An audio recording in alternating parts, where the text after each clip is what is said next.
Hello, c'est HR, votre chroniqueur. Vous avez compris, je suis paré pour faire une grande cascade, comme Tom Cruise pour les Missions Impossibles, car je vais vous parler aujourd'hui de Mission Impossible 7, alias Mission Impossible Dead Reckoning Part 1.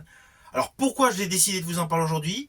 Tout simplement car il vient d'être disponible en DVD et Blu-ray, Blu-ray comportant également de nombreux bonus. Vous vous doutez, j'ai aimé ce film, je vais vous dire pourquoi.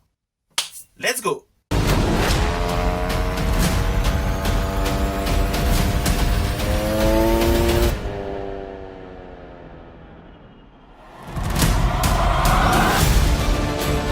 Ethan, what's your objective? What's your ultimate objective?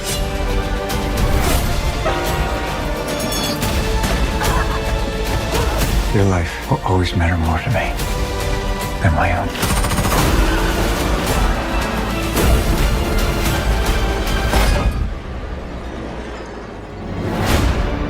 None of our lives can matter more than this mission.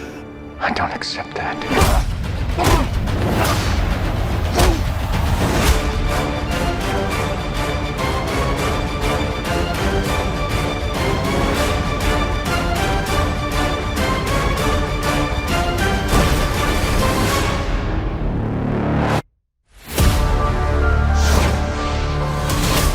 Alors évidemment, avant de parler de Mission Impossible 7 Dead Reckoning Part 1, n'oublions pas qu'il y avait eu cela.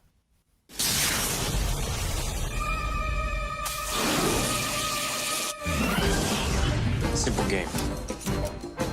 Is he serious? Operation. It was a decoy. I can understand you're very upset. You've never seen me very upset. This tape will self-destruct in 5 seconds.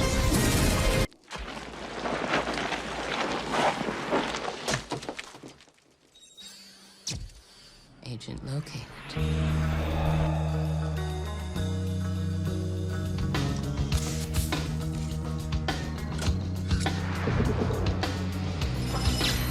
Identity confirmed.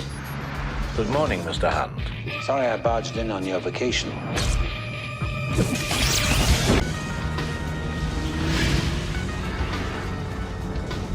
C'est reparti, mon frère. You're not gonna make it! You're not helping.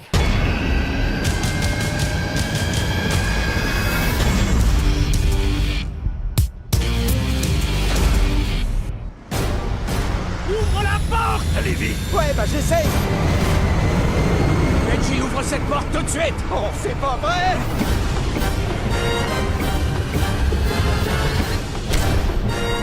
Oh mon Dieu!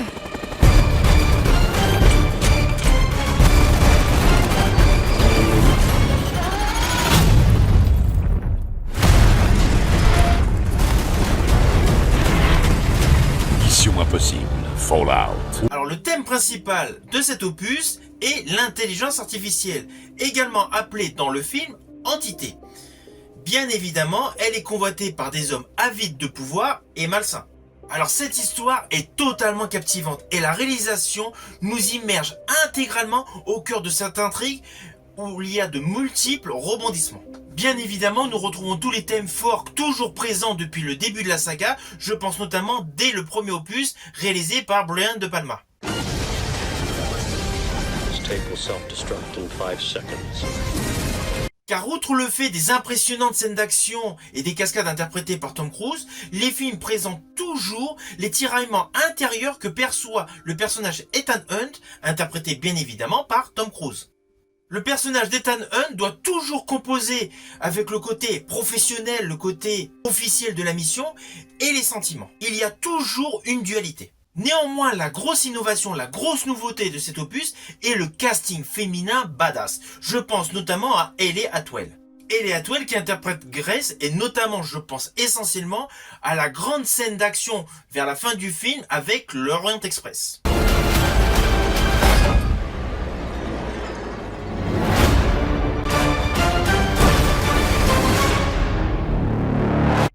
La scène avec le train clôture de manière spectaculaire ce film qui est un véritable show de cascades, d'aventures, de combats et bien évidemment de course-poursuite. Cependant, malgré toute l'action qui émaille ce film du début jusqu'à la fin, il y a énormément d'humour, mais c'est disséminé au fil de déroulé d'histoire. Je pense notamment à Rome, au moment où Tom Cruise et Hayley Atwell sont attachés par des menottes et conduisent à tour de rôle la petite Fiat jaune. Il y a plein d'éléments cocasses, notamment lorsque le personnage de Grace fait un cercle permanent alors qu'ils ont une tueuse à leur trousse qui est dans un véhicule type armé. Ce moment est vraiment truculent. Au fil de cet opus, vous allez constater que le fait que Tom Cruise et Christopher McQuarrie, donc le réalisateur, sont des hommes très perfectionnistes. Et ça se ressent à chaque plan séquence, à chaque travelling. Si vous vous amusez à mettre le film en pause, à différents moments, vous allez voir que tout est parfaitement fluide. On ne sent pas du tout, on n'a pas du tout le ressenti d'avoir une équipe de tournage autour des acteurs. Et l'avantage des bonus, c'est qu'ils vous présentent certains faits de réalisation, comme l'utilisation de la caméra au point. Concernant les grands axes de l'histoire du film, nous avons donc au début une scène maritime, après nous avons une très belle scène dans le désert, nous avons l'aéroport d'Abu Dhabi, nous avons Rome, Venise et pour conclure avec l'Autriche. Plusieurs segments bien différents, mais avec une profondeur, une qualité d'image exceptionnelle. Alors oui, les décors sont pleinement utilisés. L'aéroport d'Abu Dhabi étant lui-même déjà un véritable oasis de technologie, le fait d'avoir incorporé des images, prenant des images chocs, ça agrandit le côté surréaliste de l'histoire. Pour ma part, j'ai particulièrement aimé le fait où, comme dans tous les opus, Tom Cruise donc forcément court, il court donc sur le dessus de l'aéroport. L'architecture de ce lieu confère un effet visuel donnant l'impression que Tom Cruise court sur des dunes. Le plan séquence est de toute beauté. Sans oublier qu'à cela s'ajoute donc beaucoup de figurations et surtout des engins mais exceptionnels en termes de gigantisme. Je pense notamment au V-22 Osprey de l'armée américaine. Armée américaine qui a participé donc à l'élaboration de ce film. Mais lorsqu'on voit les Osprey arriver donc sur le tarmac, c'est impressionnant. Ce sont des engins mais vraiment volumineux. On pourrait croire qu'ils sortent de films de science-fiction. Et concernant la scène dans le désert, il y a eu donc un village, une ville qui a été construite donc dans le désert pour les besoins du film. Ça a d'ailleurs pris 5 semaines de construction. Lorsque Tom Cruise arrive donc dans cette ville, donc à moitié délabrée, le sable qui est soufflé donc forcément par des ventilateurs pour ajouter un effet donc dantesque, là McQuarrie a utilisé donc la caméra au point. Et ce traitement à l'image donne une fluidité et une dynamique innovantes. C'est totalement innovant. Et du coup, on a une vraie immersion au sein du film. Alors concernant Rome, les scènes de course-poursuite en voiture sont phénoménales. Mais ce qui ajoute une grosse difficulté pour les voitures, ce sont les pavés. Rome comporte énormément de rues pavées. Et on s'aperçoit une fois de plus que pour toutes ces cascades et ces courses-poursuites automobiles, Tom Cruise les réalise lui-même.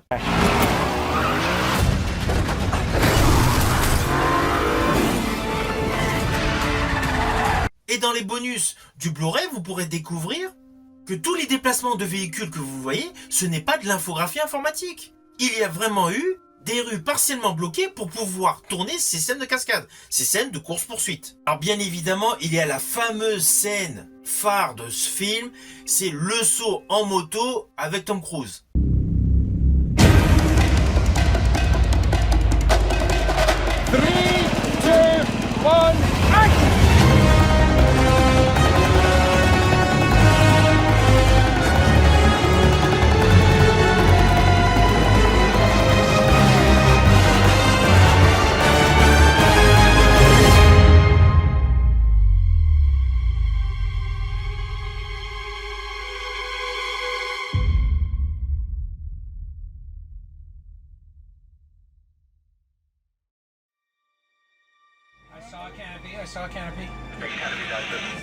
Elle est parfaitement orchestrée et colle parfaitement avec l'histoire. Alors oui, vous allez me dire, c'était hyper médiatisé avant que le film ne sorte. Tout le monde avait pu constater donc la préparation et surtout le nombre de sauts impressionnants pour Tom Cruise pour effectuer donc cette cascade. Mais le résultat est là. Et on va pas se mentir, lorsqu'on va voir un film Mission Impossible, on a hâte de voir une prouesse de sa part. Alors oui, Les années passent, Tom Cruise semble surhumain, il ne vieillit pas et il effectue lui-même les cascades. Cela marque le respect, c'est indéniable. Mais c'est l'atout principal de cette saga. Lorsque l'on parle de Mission Impossible, on pense Tom Cruise, cascade extraordinaire. Et honnêtement, je fais partie de ceux qui adorent ça. Au fond, beaucoup de personnes aimeraient avoir sa condition physique. Alors concernant le casting, bien évidemment, on retrouve Tom Cruise. C'est un acteur, on n'a plus besoin de le présenter. Outre le fait de la grande saga des Missions Impossibles, il a joué dans de très beaux films, je pense notamment au Dernier Samouraï.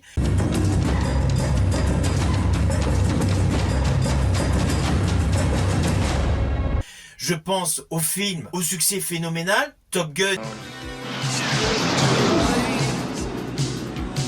et Top Gun Maverick. Here we go.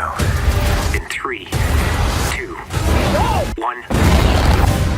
Alors évidemment, je pense à pléthore de ses interprétations, pour Entretien avec un vampire de Neil Jordan, pour La couleur de l'argent de Martin Scorsese, pour Ace White de Stanley Kubrick, pour Horizon lointain de Ron Howard, Jour de tonnerre de Tony Scott, Légende de Ridley Scott, La firme de Sidney Pollack, Des hommes d'honneur de Rob Reiner, de Rain Man de Barry Levinson, Né un 4 juillet d'Oliver Stone. Bref, il y a pléthore de films où il s'est complètement diversifié en termes de rôle. Alors pour ma part, étant fan de science-fiction, je l'ai particulièrement aimé sous la direction de Steven Spielberg pour La guerre des mondes et Minority Report.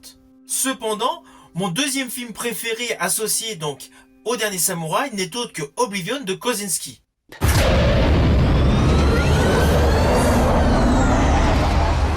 Il y a 60 ans, la Terre a été attaquée. On a gagné la guerre, mais on a perdu notre planète. L'humanité a dû quitter la Terre. Il nous a fallu oublier que cette planète avait été la nôtre.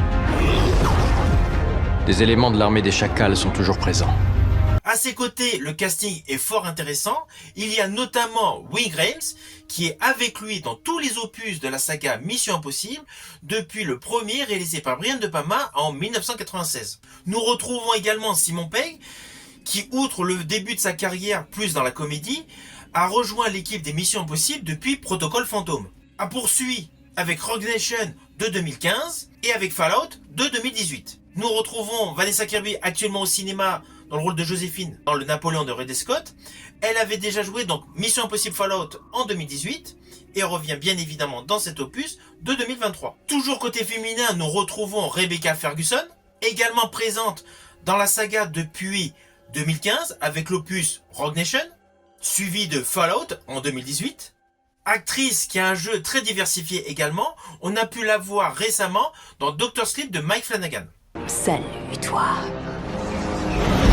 À cela s'ajoute Ali Atwell, la nouvelle venue dans le casting des Missions Impossibles, mais c'est une réelle plus-value, son jeu est parfait et surtout apporte de la fraîcheur à la saga, de la nouveauté. Ali Atwell, que beaucoup connaissent grâce à Captain America,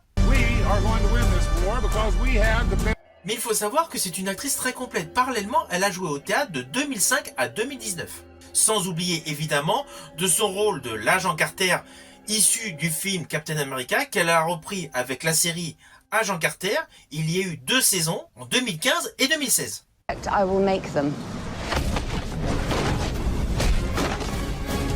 Alors le grand méchant du film est Ezra Morales, qu'on a pu voir dans le film La Bamba en 1987 et également dans un bon film de science-fiction, Free Jack de 92. Alors pour la petite histoire, sachez que le premier choix n'était pas Ezra Morales, mais c'était Nicolas Hoult. Mais celui-ci a eu un empêchement de calendrier. C'est pour cela que le rôle est passé à Ezra Morales.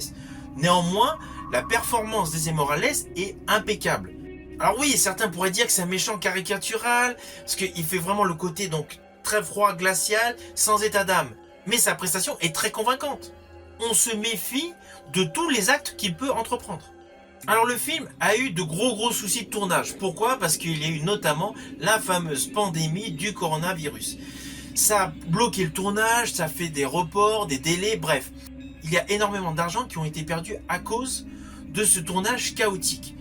Mais au final, la réalisation de Christopher McQuarrie est tellement impeccable qu'on n'a pas du tout le ressenti des problèmes de tournage. Alors Christopher McQuarrie est un habitué des réalisations avec Tom Cruise. Il avait notamment réalisé en 2012 Jack Reacher. Sors de la bagarre!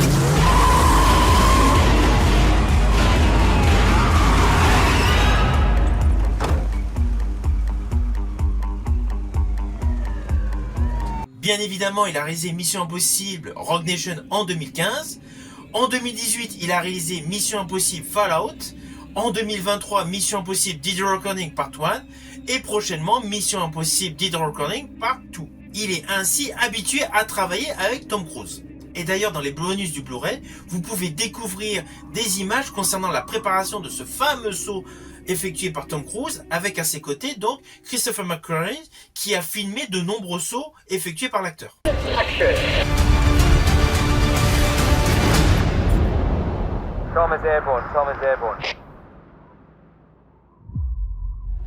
Alors vous allez être étonné, mais ma scène préférée de ce film n'est pas une scène d'action, c'est une scène dramatique, elle se déroule à Venise de nuit.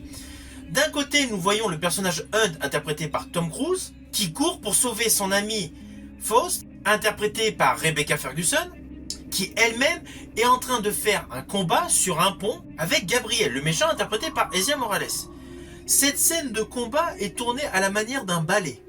Le choix des vêtements confère une dualité. Nous avons Ezra Morales qui est habillé principalement en blanc, et nous avons donc Ferguson qui est principalement habillé en noir. Avec le jeu de lumière, les contrastes et surtout l'impression lyrique de ce combat étant en dualité avec la course effrénée de Tom Cruise, confère à l'instant un effet que j'ai particulièrement aimé. Évidemment accompagné d'une musique de Lorne Balfe qui est époustouflante. Elle semble être composée uniquement pour accompagner les gestes de ce combat décisif. C'est une scène que j'adore particulièrement, c'est une scène qui est parfaitement maîtrisée par Christopher McQuarrie. Ça, c'était le petit détail que je voulais vous rajouter. Alors la musique, elle est excellente. Le compositeur Lorne Balfe a assuré à 200%. Pour ma part, mon titre préféré, c'est I Was Hoping It'd Be You. Alors il avait déjà composé la BO de Mission Impossible Fallout, mais j'avais essentiellement adoré auparavant sa composition pour Bad Boys for Life de 2021.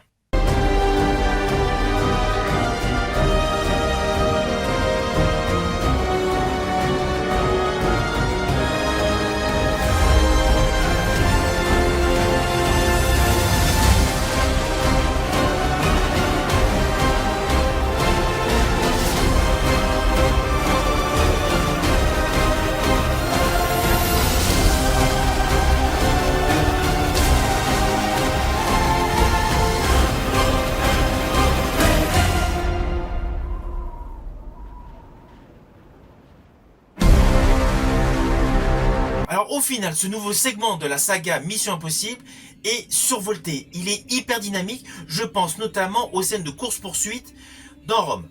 Cet opus rivalise totalement avec la saga James Bond.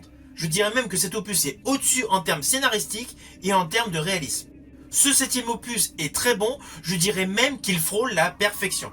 C'est indéniable. Depuis le 3e opus, les films Mission Impossible sont devenus de grands blockbusters américains, avec de surcroît des paysages magnifiques. On voyage grâce à ces films. Et au fil des films, Tom Cruise paraît infatigable pour réaliser lui-même ses cascades. J'espère que cette vidéo vous a plu. Si vous avez aimé, pensez à la liker, pensez à la partager, pensez à la petite notification. Et pour ma part, je vous dis à bientôt pour une prochaine chronique.